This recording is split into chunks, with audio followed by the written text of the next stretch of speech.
Buenas tardes, muchachos. Buenas tardes. Bueno, vamos a ver hoy la ley de Biot-Savart, con el cual podemos calcular de una forma mucho más rigurosa el campo magnético producido por una corriente. Hasta ahora hemos calculado el campo magnético alrededor de una línea rectilínea de corriente. Eso es una buena aproximación, pero solamente para ese tipo de casos. Pero en realidad la corriente puede correr a través de alambres torcidos y de todos modos va a producir un campo magnético. Entonces el problema es cómo calcular el campo magnético para ese tipo de casos que se aproximan más a la realidad, ¿sí? Bueno, para eso nos sirve justamente la ley de Biot-Savart.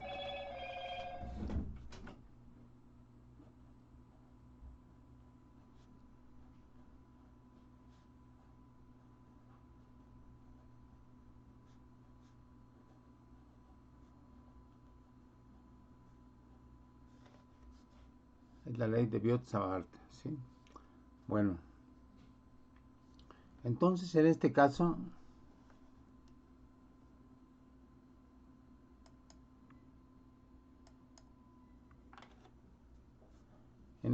vamos a empezar por visualizar los términos que entran en esta ley, ¿sí? La ley nos dice lo siguiente, que la diferencial de campo producido por un segmento de alambre es igual a esto.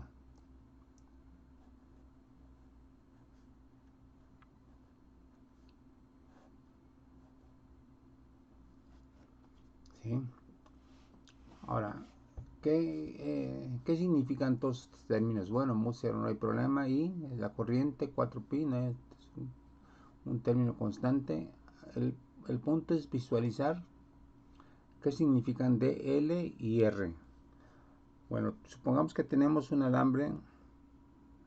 Primero vamos a visualizar esto con un alambre rectilíneo, en el cual es muy sencillo visualizar los términos, ¿sí? Bueno, tenemos aquí un alambre recto, lleva una corriente I en esta dirección, y entonces DL sería este segmento que estoy colocando en negrito, ¿sí? Bueno, esto sería DL.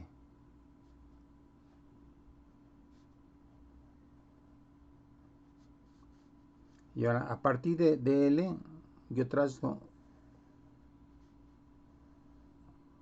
un vector de posición R que apunta hacia el punto P, en el cual yo quiero calcular el campo magnético producido por este segmento de corriente, ¿sí? Entonces este sería R, va de DL a, a P. Bien, entonces, ¿qué notamos de esta fórmula? Que si DB como vector es proporcional a DL cruz R, pues entonces DB es, de acuerdo a la forma como opera el producto vectorial, es perpendicular tanto a DL como a R, ¿sí? Entonces, por ejemplo, en este caso, DR está en el plano de la página, y apunta eh, hacia arriba, y entonces P tendría que ser un vector que al ser perpendicular tanto a R como a DL, pues tendría que salir de la página, ¿sí? Tendría que salir de la página dado que es perpendicular a R y a DL, ¿sí? Bueno, ahora vamos a hacer un caso más complicado, a ilustrar un caso más complicado. Por ejemplo, un alambre así, ¿sí? Supongamos que tenemos aquí el sector, el vector DL, y que la corriente va así. Entonces recuerden que DL apunta en la dirección de la corriente. Bueno, entonces ahora vamos a calcular el campo en este punto P, y R sería esto, el vector que va de DL a P, y aplicamos esta fórmula. Ahora, para encontrar el campo magnético total, pues si ya tenemos definido dB, pues entonces el campo magnético total sería la integral de dB. Esto sería el campo magnético total en el punto P. En el punto P, ¿sí? Siempre y cuando hiciéramos de integral a lo largo de toda la trayectoria del alambre que lleva corriente. Vamos a llamarle a esta trayectoria con un nombre griego que se llama gamma, ¿sí? Entonces lo que estamos haciendo es sumar la contribución de este segmento más este segmento más este segmento más este segmento, etcétera, ¿sí? O sea, cada segmento de corriente produce una diferencial de B, y la B total pues es la integral a lo largo de todos los segmentos. Bueno, ahora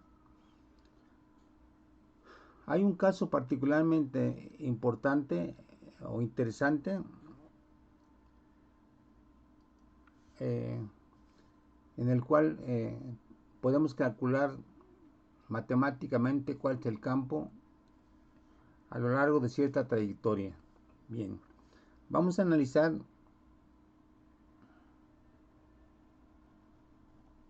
el campo de una espira circular. Aquí estoy dibujándola desde un punto de vista en que se vea que es una espira circular, aunque aquí sea elíptica. En realidad la estamos viendo de ladito, ¿no? Y entonces suponemos que la corriente va en esta dirección, ¿sí? Y que el radio de la espira es R. Bueno, entonces ahora vamos a verla de otra forma. Vamos a verla de frente, digo de ladito pues.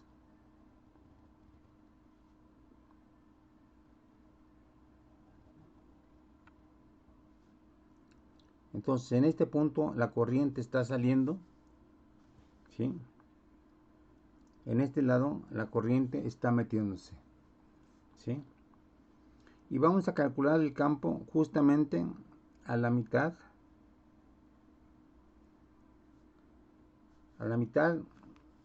de la espira, es decir, sobre el eje de la espira, ¿sí? Bueno, ya sabemos que esta distancia de aquí al centro vale R, ¿sí? Y vamos a calcular el campo en este punto P, que está a una distancia X de la espira. Entonces vean aquí, vean bien con cuidado. Vamos a analizar una DL que está saliendo en este punto. O sea, sería esta DL de aquí, que va en esta dirección.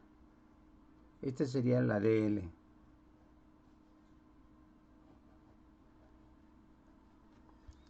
Pero vean, la DL está saliendo del plano, ¿sí?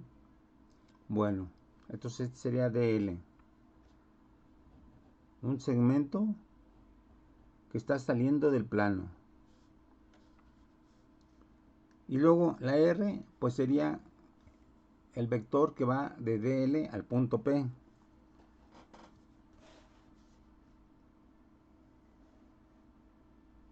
Bueno, me pasé ahí un poquito. va al punto P. ¿Sí? Este sería R.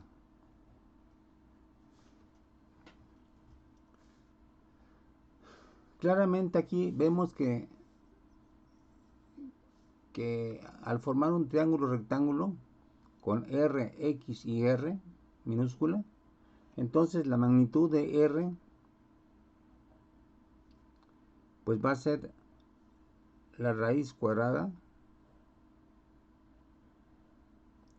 de R cuadrada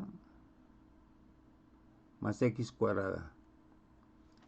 Esa sería la magnitud de R. ¿Sí? Bueno, entonces vamos a aplicar la fórmula.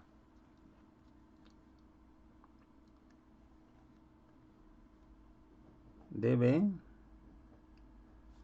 igual a mu 0 y entre 4pi por dl cruz r entre r cúbica.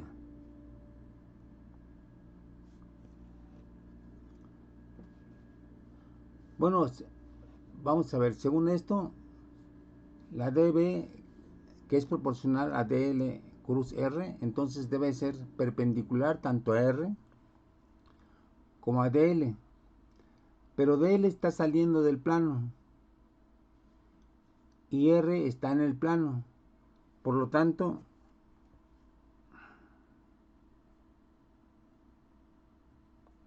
este debe ser dB, esta debe ser dB. Vamos a llamar el ángulo teta, ¿sí? Y lo que vemos aquí en este dibujo es que dB tiene dos proyecciones, dos componentes. Primero la componente sobre el eje X, que sería esta, y luego la componente sobre el eje Y, que sería este. Si observamos el dibujo, entonces vemos que aquí la corriente está saliendo, aquí la corriente está en sentido contrario, está metiéndose. Por lo tanto, nos generaría una componente dB que sería igual que este, excepto que en esta dirección. Por lo tanto, sus componentes Y se anularían al tomar en cuenta este campo y este campo. Sin embargo, las componentes X se sumarían. Pero si observamos el dibujo, este ángulo es teta y entonces el otro ángulo, el ángulo correspondiente es teta también, es este. ¿Sí? Vamos a ponerlo amplificado.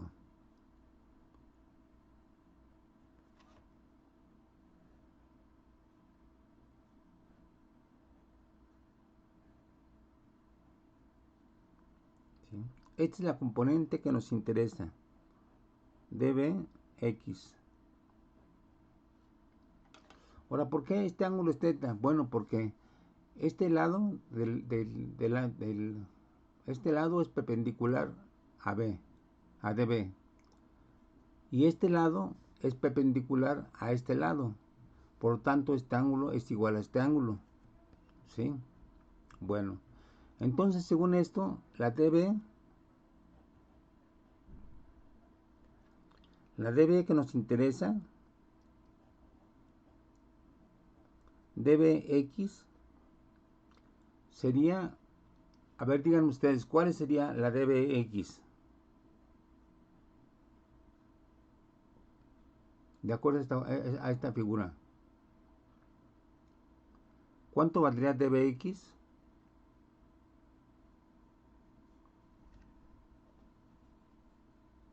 A ver, observen esto, ahí está aquí. Nos interesa esta proyección. Entonces, ¿cuánto saldría dBx?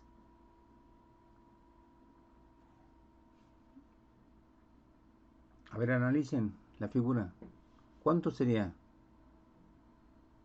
Sería dB seno del ángulo, ¿no? ¿Db qué? Seno del ángulo. No, vamos a ver. dB seno del ángulo sería esta componente. Esta componente sería dB seno. Pero esta componente que llega hasta Es aquí coseno, perdón. debe coseno de teta, ¿sí? Bueno, esto sería la componente que nos interesa.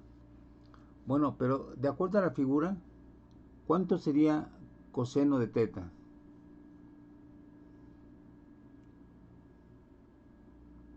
A ver, aquí tenemos teta, aquí está el ángulo adyacente, el lado adyacente, y aquí tenemos la hipotenusa. Entonces, ¿cuánto sería coseno de teta?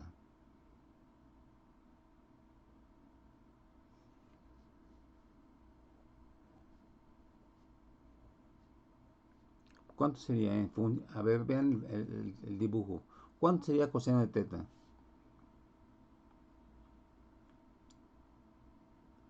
Observen, este es un lado, este otro lado, y aquí está la hipotenusa. Entonces, ¿cuál sería el coseno de teta?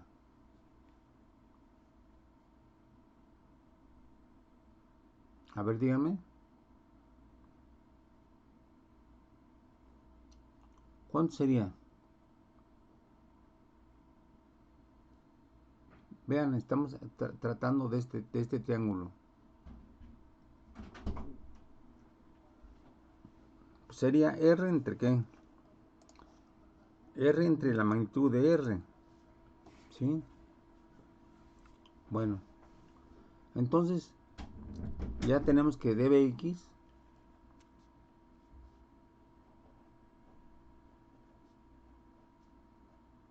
pues va a ser igual a mu 0 y entre 4pi. Ahora dl y r, dl sale del plano, r está en el plano, entonces el ángulo entre dl que sale del plano y el ángulo entre r, ¿cuánto valdría?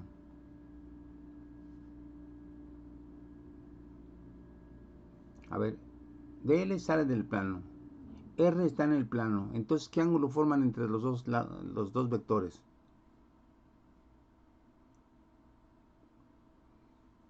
Si este vector es perpendicular a r, entonces ¿cuál es el ángulo entre los dos vectores? A ver, díganme. Son dos vectores perpendiculares. ¿Cuál es el ángulo entre ellos? Si tenemos un vector así y otro vector así, ¿cuál es el ángulo que forman? 90. 90, ¿eh? Entonces, dl cruz r, que por definición es dl r seno de teta, sería dl r seno de 90. Entonces, pero el seno de 90 vale 1. Entonces, este producto es simplemente r por dl, seno de 90, ¿sí? O de pi medios, entre r cúbica, ¿sí? Pero nos interesa la componente sobre x, y entonces hay que multiplicarlo por el coseno de teta, que sería r entre r, ¿sí? Este es el coseno de teta. Por lo tanto, dbx nos va a salir como mu 0 y entre 4pi. A ver, vamos a ver. R aquí está dividiéndose entre R. Entonces nos quedaría solamente 1 entre R cúbica. Seno de 90 que es 1. Entonces sería mu 0 y entre 4pi. Y luego 1 entre R cúbica por dl. ¿Sí? A ver, vean bien. Esta R se elimina con esta R y nos queda solamente 1 entre R cúbica. Y por la diferencial de trayectoria. Entonces esto nos daría ¿cuánto? A ver, ustedes díganme. Mu 0 y entre 4pi. Y vamos a ver. vamos a integrar, perdón, vamos a integrar ya bx, pues sería la integral de dbx a lo largo de la trayectoria cerrada, y esto sería simplemente mu 0 y entre 4pi 1 entre r cúbica por la integral de dl, la integral cerrada de dr, porque es una espira, ¿sí? Entonces, ¿cuál sería este resultado? Aquí estamos integrando sobre toda la trayectoria cerrada, que es circular y que tiene un radio r. Entonces, ¿cuánto sería el perímetro de esa trayectoria cerrada, que es circular? A ver, digan ustedes, ¿cuál es la integral de dl? O sea, el perímetro. 2pi r. 2pi r mayúscula, ¿no? Sí. Entonces sería mu 0 y... Perdón, aquí, ¿qué nos faltó? Pusimos 1 entre r cúbica, pero aquí faltó la r, ¿no? Sí. No la apuntamos, entonces esto es por r. Por r.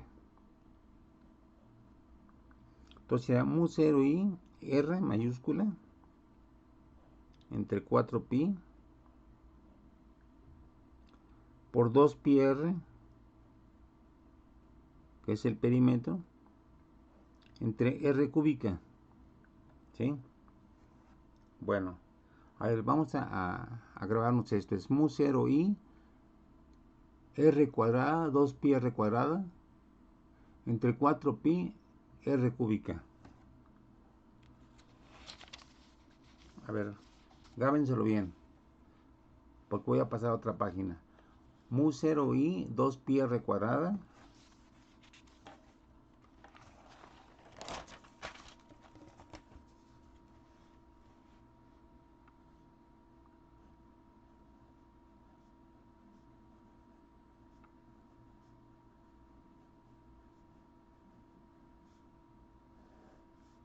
entre 4pi r cúbica. ¿Sí está bien? A ver, vean sus apuntes. Sí, profe. Bueno, muy bien. Ok, ahora vamos a ver. Hay que recordar que r, que es la hipotenusa, es r cuadrada, sería r cuadrada más x cuadrada, ¿sí? Por lo tanto, r sería r cuadrada más x cuadrada, ¿sí? Esto a la 1/2. Pero nos interesa r cúbica. Entonces, r cúbica sería r cuadrada más x cuadrada a la 3/2, porque es al cubo. Y entonces ya tenemos que finalmente que bx es igual a mu 0 y aquí tenemos 2pi y aquí 4pi, entonces nos daría 1/2, ¿no? 2 entre 4 es 1/2, pi se elimina y nos queda mu 0 y r cuadrada entre r cuadrada más x cuadrada a la 3/2. A la 3/2. Dejen mejorar esta imagen.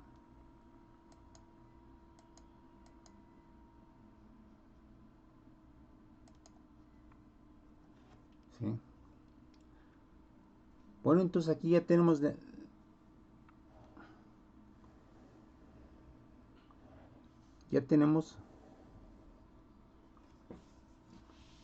a la B tal como se comporta a lo largo del eje de la espira circular, ¿sí? Recuerden cómo empezamos esto. Era una espira circular la vimos de frente, y entonces a su largo en el eje tenemos el campo en el punto X que apunta hacia acá. Ese sería el campo Bx, ¿sí? Y bueno, vemos que el valor de Bx, aquí tenemos R, vemos que el valor de Bx es mu 0i entre 2 por R cuadrada entre R cuadrada más X cuadrada. Bueno, hay dos situaciones límite en las cuales nos importa.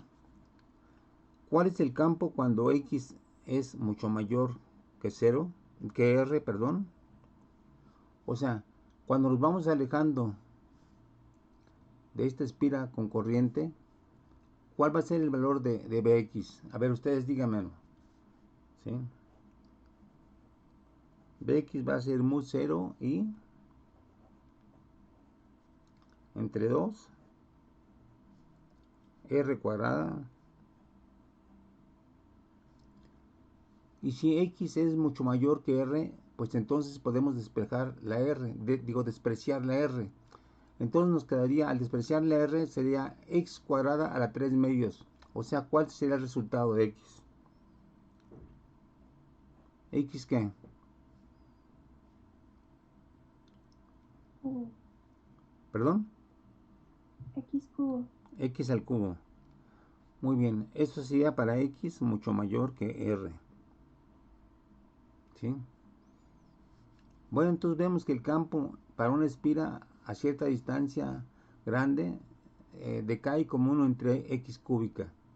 ¿Sí?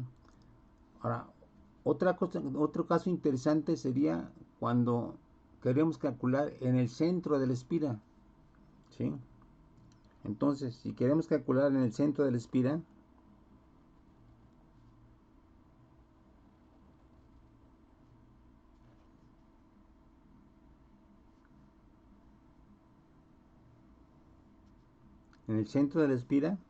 ¿cuál sería el valor en el centro de la espira? A ver, observen esta fórmula y díganme, en el centro de la espira, ¿cuánto valdría X?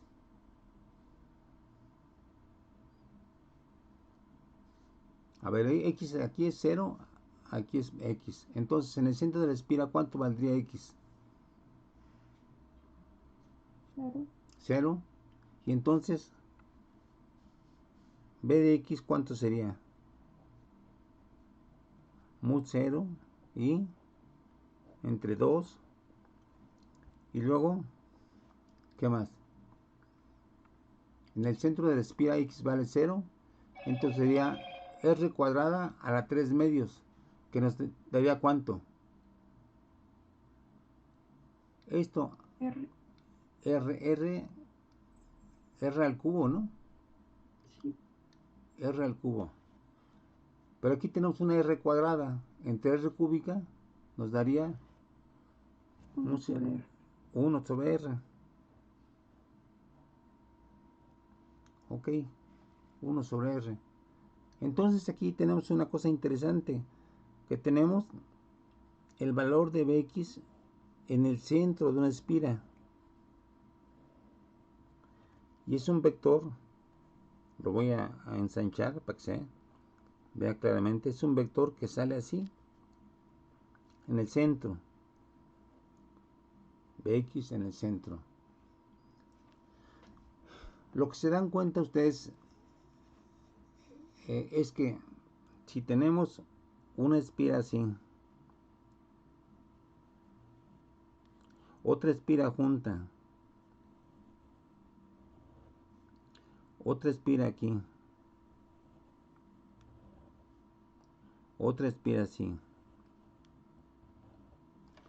Entonces, esta espira va a contribuir con un campo así, la que sigue con otro campo así, la que sigue con otro campo así, etcétera. O sea, vistas de